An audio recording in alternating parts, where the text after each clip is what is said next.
Overall, outstanding because of two reasons. If I had any problems or if I had any questions, I had a number to call. And believe it or not, it wasn't an automated system. Somebody did speak with me, and if they weren't available, they called me right back. All the issues that I had, if I had any, only took less than a week to resolve because of the distance between Fort Lauderdale and West Palm Beach. Oh, I'm loving it.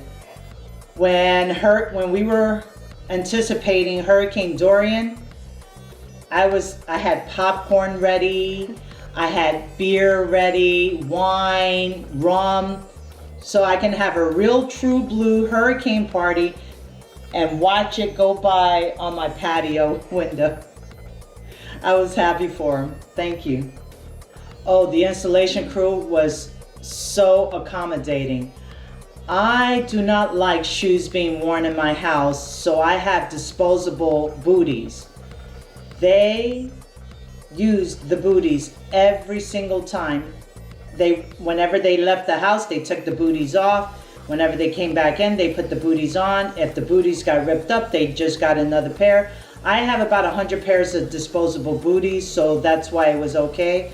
They accommodated that. They made sure I didn't have a lot of bugs flying in and out.